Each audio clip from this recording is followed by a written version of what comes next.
What is Tim's galactic nature, and how would you explain that concept to somebody unfamiliar with the starseed and the galactic consciousness ideas? So I'm not sure an expert in teaching all the aspects of the galactic nature, but I will tell you this: my personal journey. Just make that bring it home. When I was young, I had lots of dreams, and I still do. I have just fantastic dreams, and I experience a whole different aspect of me when I'm doing it during dream time. During awake time, I have a pretty normal 3D life. Pretty when I say normal, it's normal in that right, we work, we make income. I've been working in tech for about 48 years. I've been one of those fortunate people that I've started in tech, continued in tech, and evolved in tech, and grew with tech. So as my personal evolution has been, my technology background probably, and I you know this from understanding my nature, is I think a lot of my understanding and the work I do in technology and how I evolved and personally grew and the things that I was excellent at came from knowings that I just didn't understand. A lot of the stuff I've done has been just channeled. I've written software for mainframes. I've written software for for PC, Unix, Windows, all that stuff. Some of my some of my deepest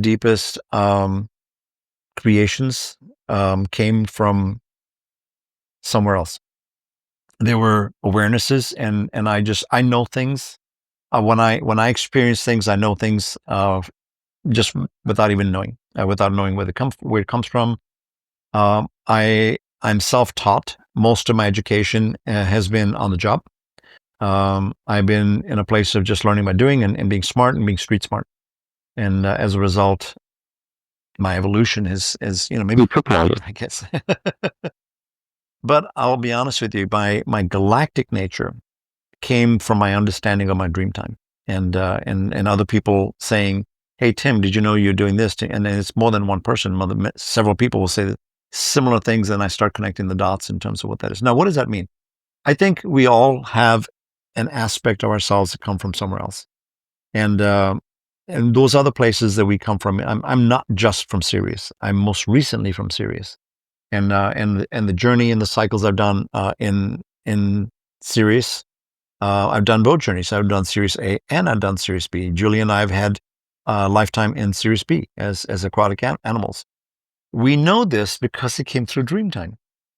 I'll start a dream and Julie can finish it, and without any prompting and probing, and I'll have a description of a setting, and she can see it and complete what happened next.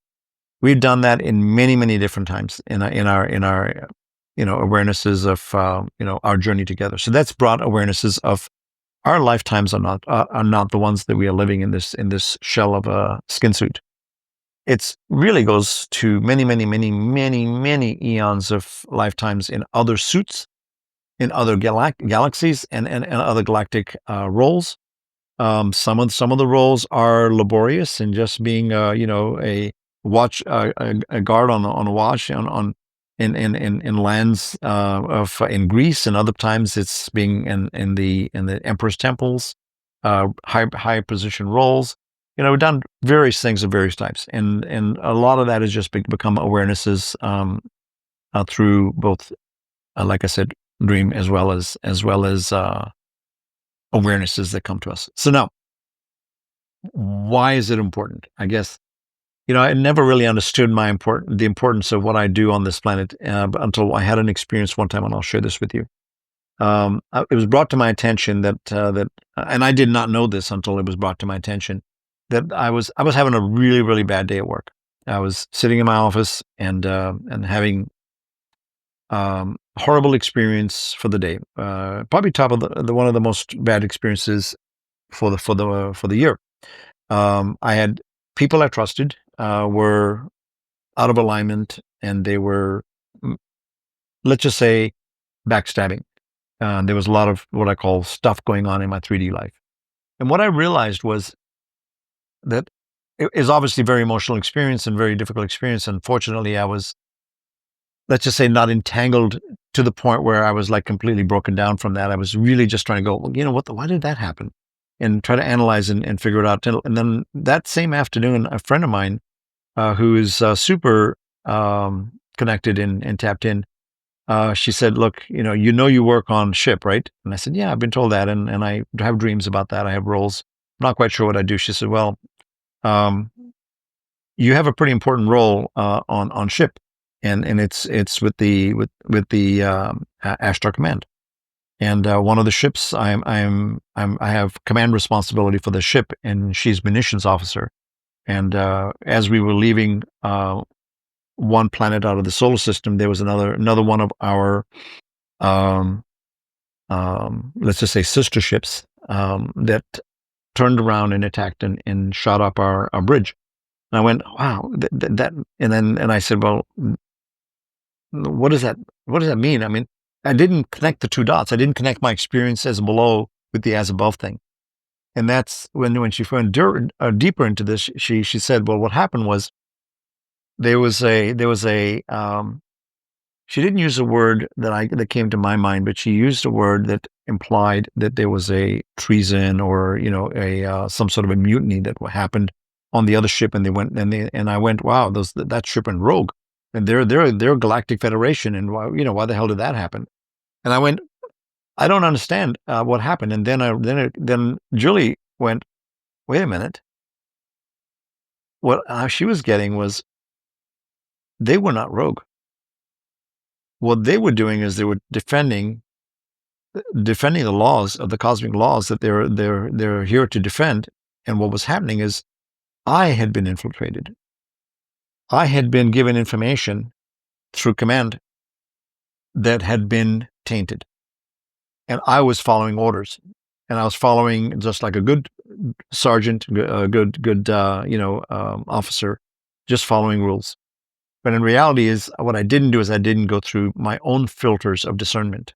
And I discovered that what happened was the insurrection was the word. The insurrection that I experienced, and they shot up the bridge, and I was almost fatally wounded in that attack, and a lot of people got hurt on the bridge, and my colleagues and all that, and so we were able to steer the ship back into dock and reconnect. And what I discovered was that I was not using my discernment to the level that I needed to, and the insurrection was actually reverse.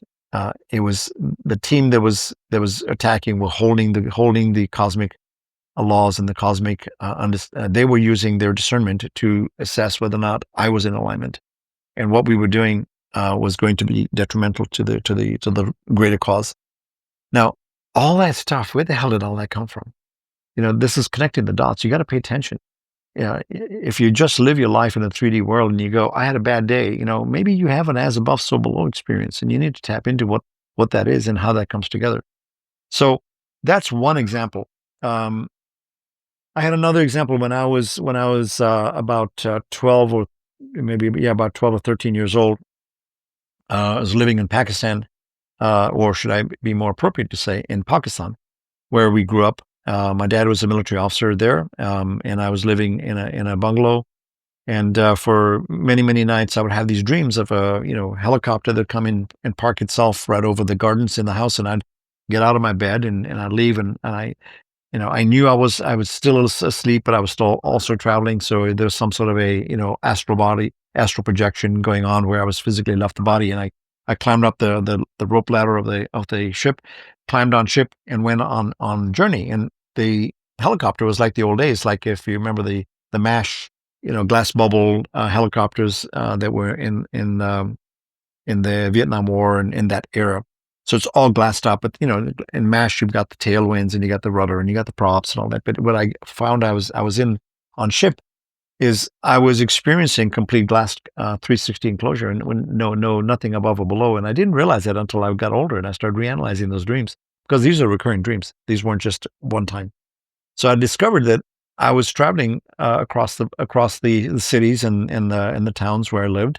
And next thing I know, I was traveling so fast the ground was moving at an accelerated speed, and I could see the curvature of the earth, and I was traveling pretty fast across from places to places. As I was traveling, I was also controlling the ship.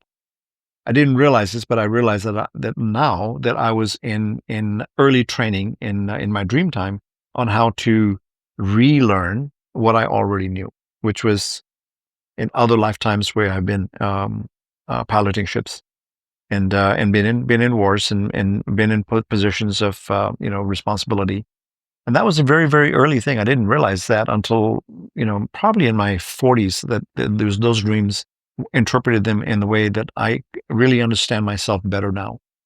But what happened was a good example of that was I would fly into Toronto, and the Toronto has the CN Tower, which is a iconic tower, and there's the ship. I would literally bring the ship into sort of a sliding dock and dock on the at the tip of the CN Tower where there's an access tunnel, and then you climb down the stairs and you go inside, and there was a room inside, and I'd be asked to sit in on one side of the room and listen to the meetings, and this would be the thing. I'd fly around the world. I'd do maneuvers. I'd travel, have these meetings, and then go back in the comic, and then drop out of my ship and go back to my bed and go back to sleep.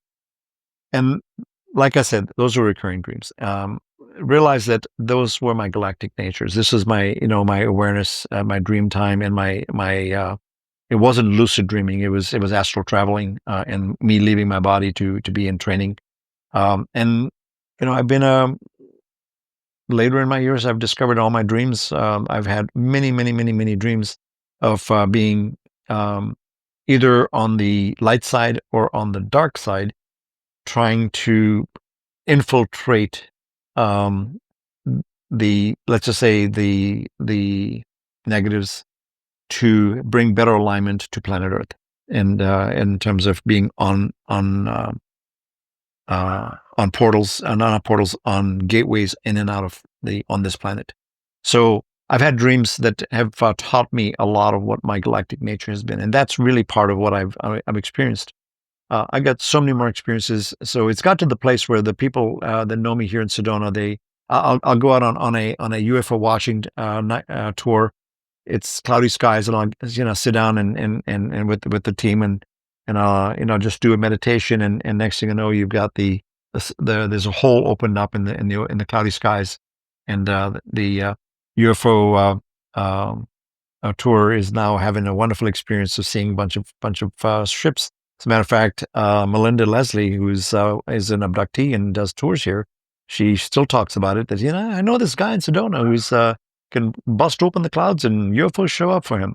And so I have pictures of UFOs. I just feel where they are, and I just know to take my camera out and I start shooting pictures and see them later. I've got a picture of ET that was tracking me, and I stopped and start to interact, but I didn't see it, but the camera caught it. And so I've got pictures of ETs that in the bushes and coming right outside of the Bradshaw Farm. And the Bradshaw Farm is right here in Sedona, and it's well known in terms of its really unusual nature. I've been on the farm, and had some experiences on that as well that have been fantastic. So how do you discover all this stuff? You discover it by just paying attention. You discover it by just embracing your nature and connecting the dots between as above, so below, and as within, so without. So I will say that that's probably the best way to explain my personal journey. I will say this as a closing. As I grew up, I was well aware because I experienced at age 16, I experienced the UFO over there around. There was a dogfight between two F-4 Phantoms and a very large UFO about the size of a 747 and a small one that came out of that. And I was in Tehran when that happened. I was well aware of that. My dad worked at the airport and in Tehran, and I got the backstory on what that was about. And what I saw and what I know is all firsthand. And after that experience, all my dreams I started to become aware of all the natures of what I've been experiencing. But more important is I just started to look up. People go, how come you see all these things, and how come you see all these UFOs? It's because I just look up. I just feel this is the right time to look up, and I'll do it, and I'll see things. So that's how I've embraced that. And I used to do that. I used to go UFO searching. I've been on many places, UFO hunting, and do night vision goggles in North Carolina, South Carolina, Tennessee, all the crazy places. I've been to places where there's underground UFO bases, and I was exploring my galactic nature through my connections with UFOs, only to realize that when I came to Sedona looking for UFOs, being that this is a UFO hotspot in 2009, since then my personal journey was all about discovering the ET within me. So I was looking for ET outside of me when I discovered the ET within me, the extraterrestrial, not the being. I understand my nature of my genetics, but also my galactic nature became very evident, and I embraced that, and I have really taken that to another level. So I'm very much science and math, but I also understand the esoteric nature of things, and as a result, I can blend and I can live in both worlds. So if you struggle with that, just keep an open mind. Keep a box on the side. Anything you don't understand, put in the box. Someday you'll come back to that, and you may say, that's something somebody said that was important, and maybe now I'm ready to hear it. And if you take that approach, you will discover more of yourself. And I encourage you to do that. So that's my galactic nature, and that's my journey. How do we fit in the cosmos? I'll let somebody else explain that. Till next time, Tim Fraser, Quantum Alchemy Fusion. Bye for now.